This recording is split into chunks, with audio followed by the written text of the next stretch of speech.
Hola a todos, ¿cómo están? En esta oportunidad vamos a trabajar el tema de la respuesta del sistema político a todos los problemas que hemos estado viendo en las semanas anteriores, ¿ya? Recordemos que en las semanas anteriores hemos visto la precarización de la sociedad chilena, la gran desigualdad que había entre el sector proletario o el sector trabajador paralelo en versus con el sector medio y con el sector más acomodado de Chile entre 1950 y 1960, la aparición de los conventillos, de las poblaciones callampa, de las tomas de terreno, y cómo eso también se fue polarizando poco a poco hasta que comenzó un periodo de grandes movilizaciones y de manifestaciones, que fue lo que vimos la semana pasada particularmente, donde no solamente la movilización social se fue evidente, sino que además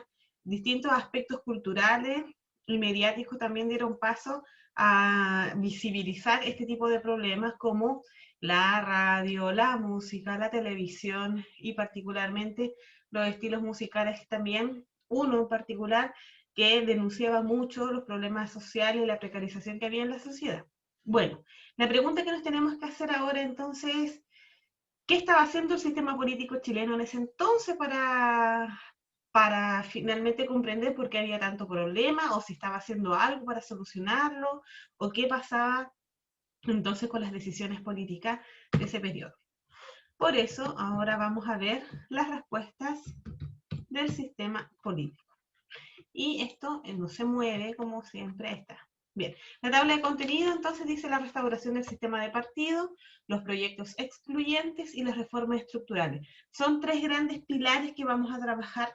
Ojo, porque en esta semana es solamente desde una perspectiva institucional política, ya nos vamos a salir del aspecto social, cultural que hemos estado viendo en las últimas 2 semanas, pero ese aspecto social y cultural es totalmente coherente con las respuestas políticas que emanaron en la década del 50 y 60 particularmente. Bien, comenzamos entonces con la reestructuración de los sistemas de partido. Acá tenemos a tres figuras claves de este periodo. Ya estamos al punto de quiebre ya con la interrupción de la democracia de 1973. Nos vamos a centrar específica y profundamente en el periodo de Jorge Alessandri Rodríguez y Eduardo Frei Montalva. A Salvador Allende lo vamos a abordar o solamente comentar en el proceso eleccionario cuando finalmente llega a la moneda en 1970. Más de su gobierno no vamos a comentar porque forma parte del contenido de la unidad siguiente, así que no se confundan. Pero es importante entender que este periodo de reestructuración del sistema de partido está visto en esta triada de estos tres personajes clave. Bien, ahora, para comprender y contextualizarnos un poco, el mundo sigue en Guerra Fría, eso no ha parado, lo que nosotros estudiamos en la primera parte de esta unidad sigue rodando, solamente que nosotros lo estamos viendo ahora desde una perspectiva nacional. Estamos viendo que a nivel internacional ha habido eh, situaciones revolucionarias, ¿cierto? Distintos movimientos de carácter guerrillero, pero en el caso de Chile han aparecido tres presidentes claves. Entre 1958 y 64, Jorge Alessandri Rodríguez. Entre 1964 y 1970, Eduardo Frei Montalva. Y entre 1970 a 1973, Salvador Allende Gossett. Estas tres figuras políticas van a representar tres proyectos políticos distintos. Niños, si están tomando apuntes, eso es súper importante que lo destaquen, porque no es como se ve hoy día la política, en que hay tres presidentes seguidos que son de la misma línea política, sino que acá los tres son de una línea, un proyecto, una visión, tendencia totalmente distinta la una con la otra. Pero, paradójicamente, en la práctica van a desarrollar proyectos o reformas que van a ser estructurales, van a ser profundas, que van a tener continuidad entre los tres gobiernos. ¿Ya? Es decir, pueden tener posturas políticas muy distintas, pero en la práctica las reformas que van a hacer las van a continuar entre ellos mismos. ¿Cuáles van a ser estas reformas tan profundas? Bueno, acá en azul, la reforma educacional, que se contempla desde finales del gobierno de Jorge Alessandro Rodríguez hacia el gobierno de Eduardo Frei Montalva, y también bajo el periodo de Salvador Allende se continúa profundizando esa reforma educacional. La reforma agraria va a ser la reforma estructural transversal, o sea que va a cruzar a los tres gobiernos entre Alessandro y Frei y Allende. Ya los voy a explicar qué significa cada una de ellas. Y la chilenización del cobre, o sea, la propiedad del cobre también va a ser un tema que va a implicar principalmente al gobierno de Eduardo Frei Montalva y el gobierno de Salvador Allende. Bien, entonces, hasta esto tenemos que tener en cuenta tres gobiernos, tres posturas políticas muy distintas, reformas estructurales muy profundas. Bien, antes de pasar a eso, hay que tener en cuenta que, bueno, la situación política que estaba en Chile en ese entonces era una situación de fuerzas o de posturas políticas muy definidas, ¿ya? Se habla de esto, de este sistema de partidos que va a haber, donde los resultados de las elecciones presidenciales son el mejor ejemplo para poder entender la tendencia política que había. Ya acá tenemos las elecciones del 58, síganme en el cursor, las elecciones del 64 y las elecciones del 70 con sus respectivos candidatos. Al lado aparece la columna del porcentaje de los votos y al lado la tendencia política que existe. Acá, claramente existen tres tendencias políticas: la derecha, el centro y la izquierda.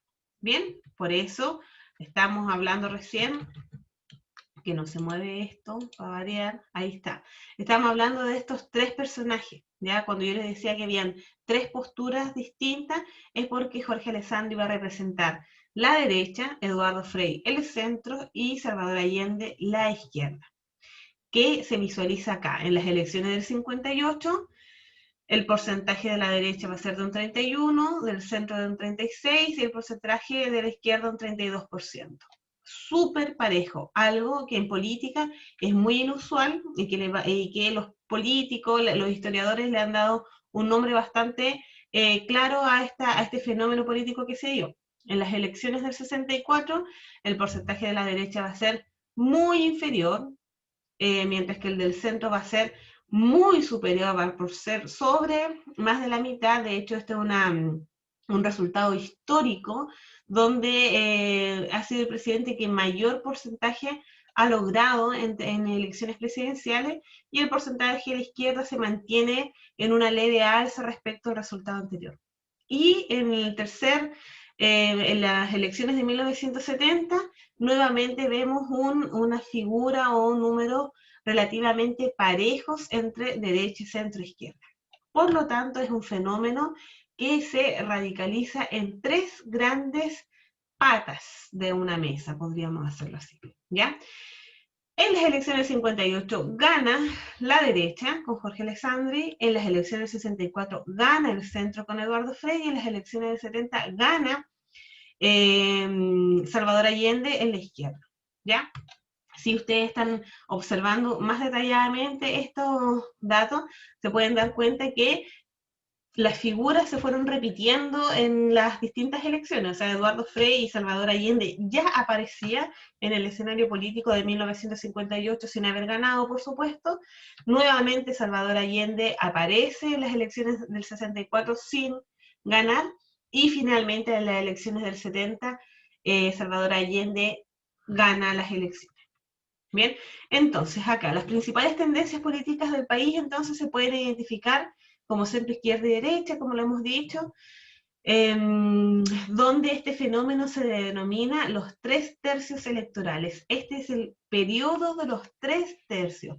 Destáquelo, escríbalo, porque es algo que se estudia mucho, porque forma parte de la historia reciente, ¿ya? Y vuelvo a repetir, es un fenómeno muy inusual que se dio en la política en este periodo, no es algo que se haya repetido, que ahora les podría dar un ejemplo, una comparación de otra situación similar, ¿ya?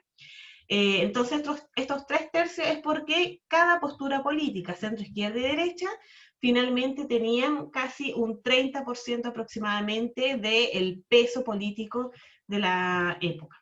Esto quiere decir entonces que los votos electorales o de los electores tendían a concentrarse en 3 tendencias súper marcadas que bordeaban el 30%. Cada uno de estos 3/3 que existió en Chile desde finales de los años 60 a inicio de los 70 se articuló dentro de proyectos, ¿ya? Y estos proyectos son fundamentales finalmente para entender por qué ganaban estos presidentes o cuál era el apoyo que recibían, ¿ya? Respondiendo a problemas de carácter social, económicos y políticos que habían en la época. Bien, en 15 años entonces, cada sector, derecha, centro, izquierda, tuvo la posibilidad de poner en práctica sus posiciones, accediendo sucesivamente al gobierno por medio de elecciones democráticas. Ahora, la pregunta que nos tenemos que hacer, ¿por qué es tan importante entender esto? Porque históricamente, o de una manera muy extraordinaria, la historia dio la posibilidad de que 3 proyectos tan distintos pudiesen acceder al poder y administrar el país y plantear sus visiones políticas en elecciones democráticas y en periodos de relativa normalidad, salvo el Salvador Allende, que fue interrumpido. Bien, entonces esa oportunidad es algo muy inusual. ¿Cómo lo podemos comparar hoy día? ¿Cuántos son los proyectos políticos que hoy día existen en Chile? 2, ¿cierto? Está claramente definida por una izquierda y por una derecha, y en eso no ha habido quizás una alternancia tan pronunciada como se podría esperar, que es uno de los grandes objetivos de la democracia para mantenerse, sino que, por el contrario, han pasado sucesivos gobiernos de una sola tendencia por mucho tiempo, interrumpido por solamente un periodo desde la otra visión, y eso permite finalmente no visibilizar bien los proyectos tan claramente como se dieron en esta época. Bien, entonces, en esta lógica de los, los sistemas de partidos, aparece este partido nuevo que nace en 1957, que es el Partido Demócrata Cristiano. ¿Ya? Me voy a detener un poquito en esto, traten de ir tomando apuntes porque solamente es la imagen. Acá tenemos a la izquierda la imagen histórica de la fundación del partido, y en la parte derecha ya es el logo emblemático que tiene el partido hasta el día de hoy, que es la Democracia Cristiana. ¿Ya? Bueno, este partido estaba compuesto mayoritariamente por jóvenes profesionales, universitarios y católicos. Tenía una gran aceptación entre las mujeres, los jóvenes y algunos sectores conservadores del campesinado, donde también tradicionalmente estaban marginados o un poco más atados al trabajo que tenían respecto al campo, ¿ya? Una de las características importantes del Partido Demócrata Cristiano es que tenía una vinculación muy importante con la solidaridad cristiana o el espíritu humanista cristiano, con propuestas de cambios estructurales, sin abrazar ninguna tendencia ni de izquierda ni de derecha en particular. Por eso se le denominó, la tercera vía o la posición de centro. Y al ser de centro fueron súper claros de decir que al ser centro no estaban ni en la izquierda ni en la derecha. Bien. Bueno, pero la diferencia que tenía este centro, quizás los centros políticos que existen hoy día, es que sí tomaban algunos aspectos o luchas o temas pendientes que tenía la izquierda, como también propuestas que tenía la derecha para poder desarrollar su proyecto político. ¿Ya? ¿Quiénes fueron los fundadores y líderes del Partido Demócrata Cristiano? Bueno, Eduardo Frei Montalva, claramente, un personaje que ya lo hemos nombrado. Radomiro Tomic, también otro personaje que va a aparecer como candidato a las elecciones de 1970. Rafael Agustín Gumucio, José Ignacio Palma, que fueron transformando el partido en una organización de masas. Ya fue un partido bastante de carácter popular, bien cercano a la población. donde pasaron a tener de un 10% en 1957 a lograr el 42% finalmente en 8 años más adelante, ¿ya? Bien, otra característica del Partido Demócrata Cristiano, una estrecha relación con la Iglesia Católica, manteniendo siempre las distancias, por supuesto.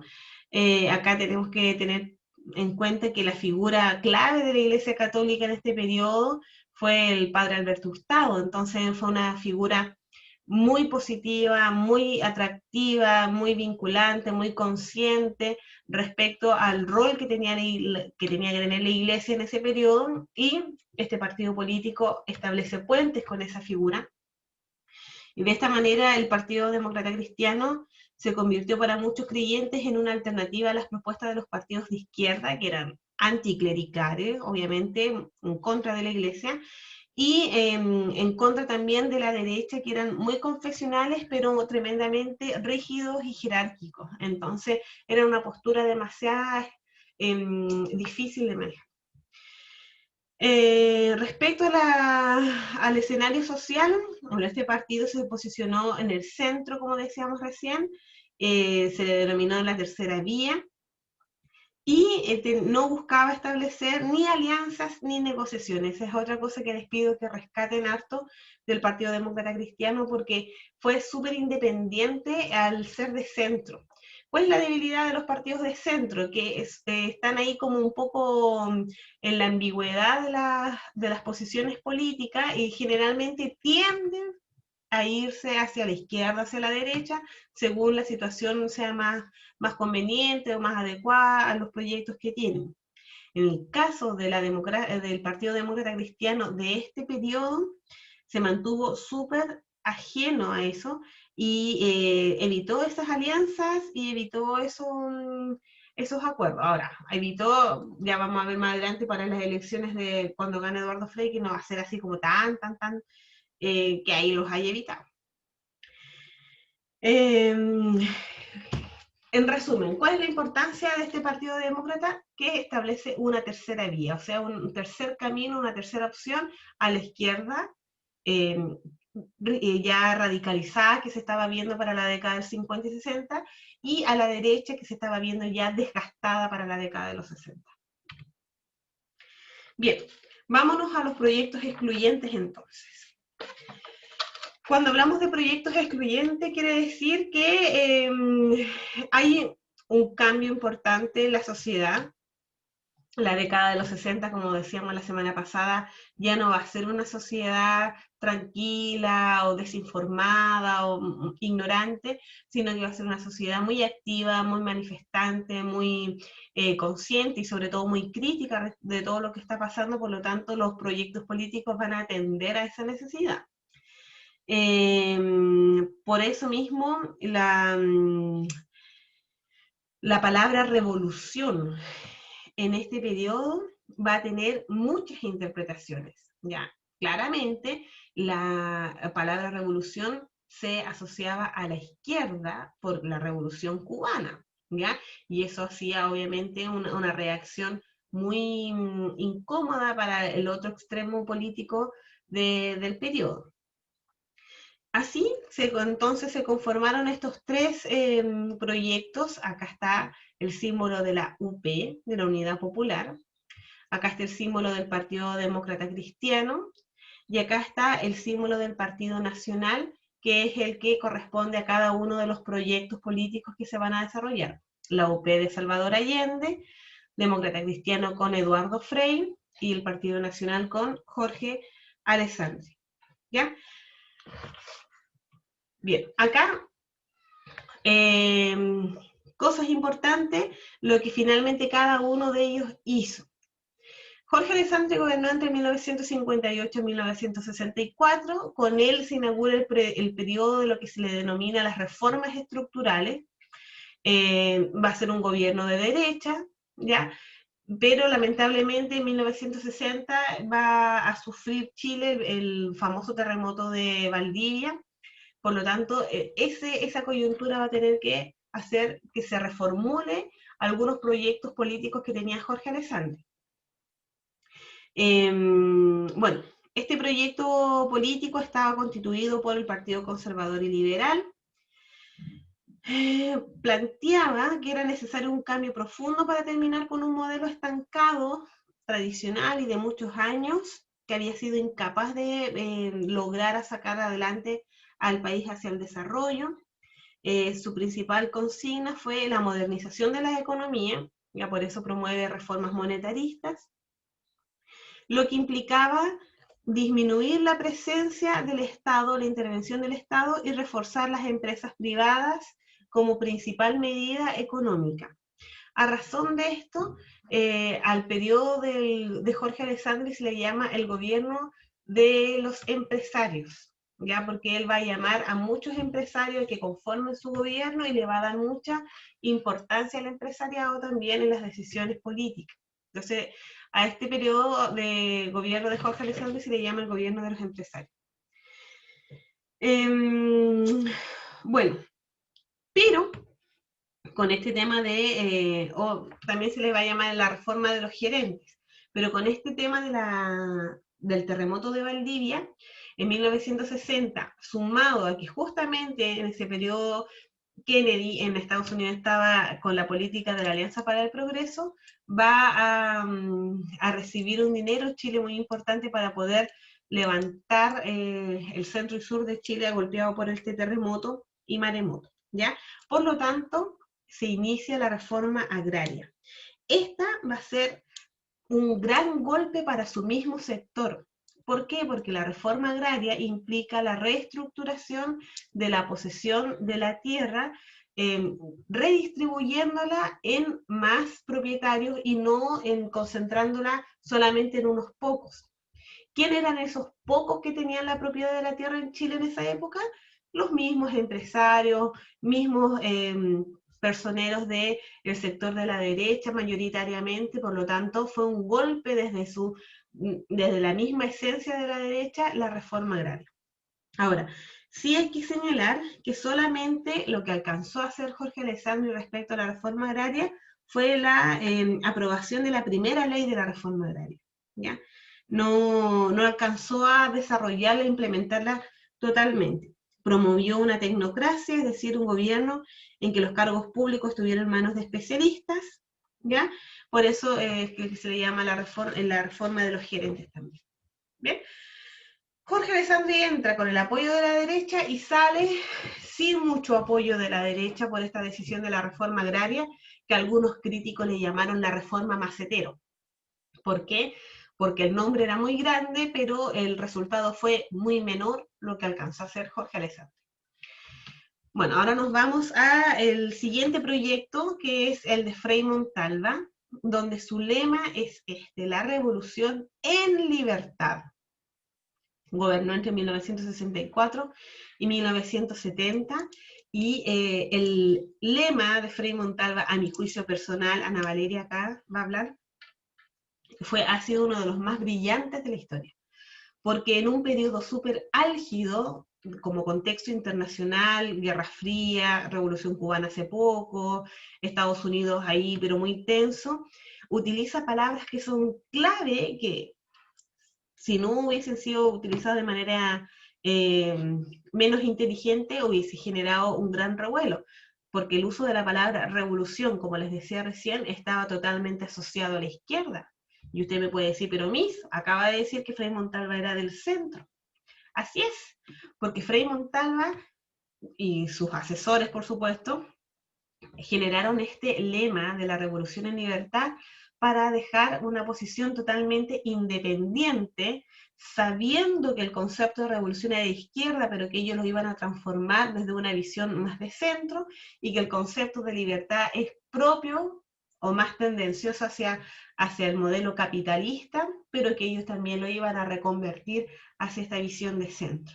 ¿Ya? Por lo tanto, logra Frei Montalva unir dos conceptos que en esta época eran súper contrarios, súper poco consensuados, revolución de la Unión Soviética y libertad de Estados Unidos, en un solo proyecto político. Bien. Bueno, Durante este periodo, entre 1964 y 1970, Eduardo Frei Montalva continúa y profundiza la reforma agraria.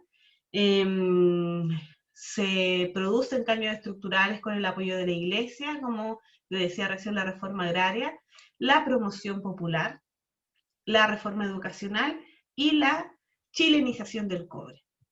Bien, explico rápidamente lo que implicó cada uno de ellos.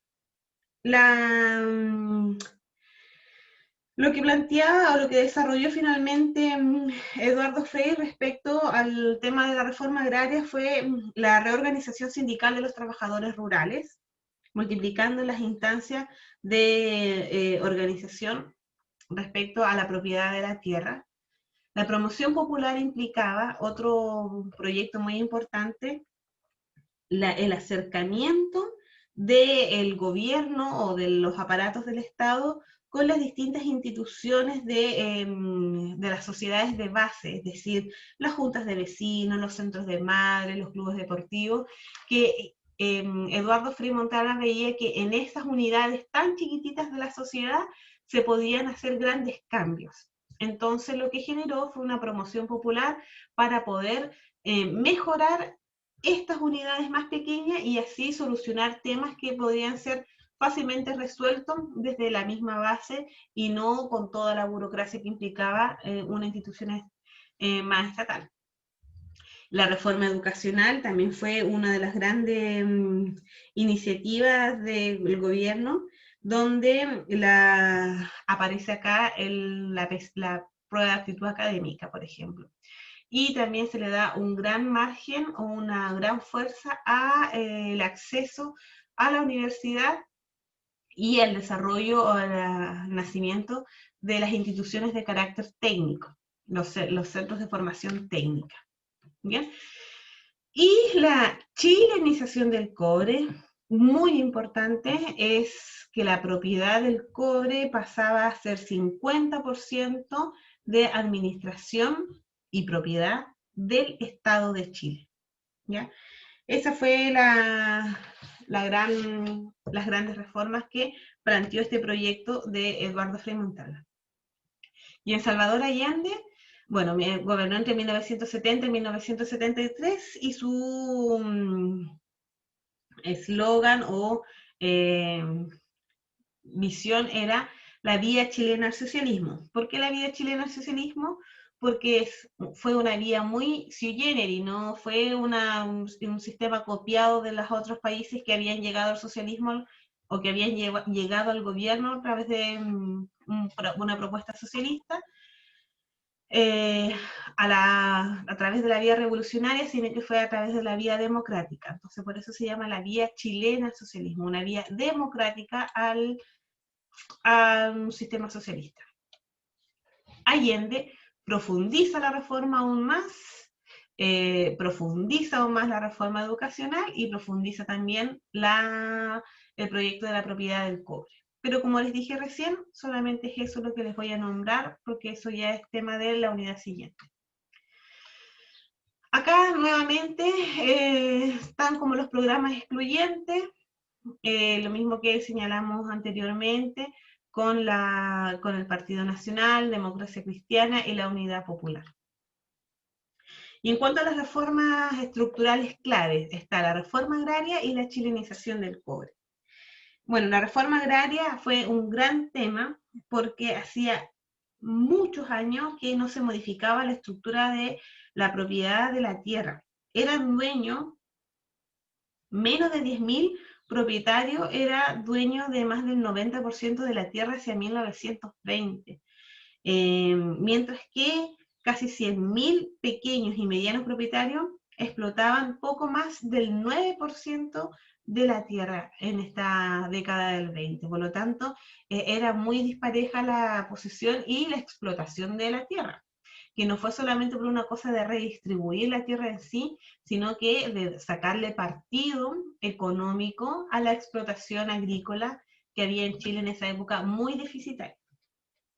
Bien, entonces se establece la primera ley de reforma agraria en el 62 bajo el gobierno de Alessandri, que permitió la redistribución de las tierras estatales entre los campesinos y posibilitó la expropiación y subdivisión de las grandes propiedades que estuvieran deficientemente explotadas. ¿Ya? Ese es ojo. Se crea la Corporación de la Reforma Agraria y el Instituto de Desarrollo Agropecuario, que van a encargarse de administrar los procesos y del apoyo técnico y económico a través de créditos, asesoramiento, orientación. Bien, lamentablemente esta ley estuvo un tanto restringida y no logró modificar la estructura agraria nacional. Bajo el gobierno de Frei Montalva van a hacer la nueva ley de reforma agraria, que va a ser en 1967, donde se profundiza este proceso, se permite la sindicalización campesina, la expropiación de los predios agrícolas, y bueno, también se logra una redistribución importante del territorio agrario, con apoyo económico y técnico con las instituciones nombradas anteriormente. Y con Salvador Allende, la reforma agraria se acelera aún más el proceso utilizando los instrumentos legales existentes para expropiar los latifundios y traspasarlos al Estado. ¿Ya? Nacen las cooperativas agrícolas y los asentamientos campesinos. Por lo tanto, vemos que la reforma agraria fue una reforma estructural muy profunda y transversal a los tres proyectos políticos tan distintos que habían en esta época. Mientras que la chilenización del cobre fue la transformación estructural que desarrolló principalmente Eduardo Frei Montalva, donde se modificó la propiedad de la gran minería del cobre, ya porque era la viga maestra de Chile, era es el sueldo de Chile hasta el día de hoy, donde las ganancias del Estado asociadas a la minería del cobre provenían de los impuestos solamente de las compañías mineras. Ya todo lo que ganaba Chile antes de la chilenización del cobre en relación al cobre era en función de los impuestos, no de la explotación en sí. ¿Ya? Por lo tanto, se da una situación muy similar a la que se dio en el salitre cuando lo estudiamos, ¿se acuerdan? Que todos los propietarios del salitre eran extranjeros o eran chilenos, pero ninguna oficina salitrera era propiedad del Estado, y por eso finalmente Manuel Balmaceda plantea la necesidad de reestructurar la propiedad del salitre. En este caso, pasó con el cobre. Así que el gobierno de Eduardo Frei comenzó el proceso de la chilenización del cobre, que consistió en negociar la propiedad de los yacimientos a un precio muy conveniente para las compañías extranjeras, con la finalidad de reservar para el Estado el 51% de las acciones, lo que permitía la propiedad y dirección estatales de la gran minería en relación al capital estadounidense, que tenía una gran inversión en el cobre. En 1967 entonces se concretó la compra de las acciones de la minera El Teniente, y más adelante se compró el 51% de Chuquicamata y El Salvador en una cantidad de dinero importante y atractiva para que los inversionistas extranjeros no lo vieran como algo negativo, sino que como un negocio. Bien, estamos entonces en este periodo donde estamos hacia allá, 1970.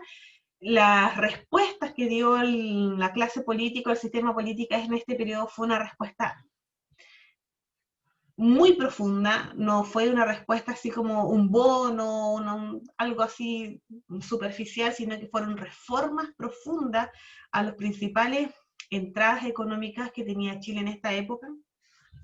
Por lo tanto, eso también generó una gran polarización. Vuelvo a insistir con ese concepto, porque claramente no todos estaban a favor de la reforma agraria, no todos estaban a favor de la chilenización del cobre, no todos estaban a favor de una reforma educacional, ¿ya? Entonces eso fue generando una división lenta que se fue calentando desde Alessandri, se profundizó mucho durante el gobierno de Eduardo Frei, ya para que en el gobierno de Salvador Allende esto finalmente explotara, ¿ya? Tenemos que verlo así, como un proceso que se fue dando, donde las respuestas quizás fueron las necesarias, pero la población quizás no la entendió en ese modo o no las aceptó tal cual, o habían más necesidades de lo que las decisiones políticas alcanzaron a dar.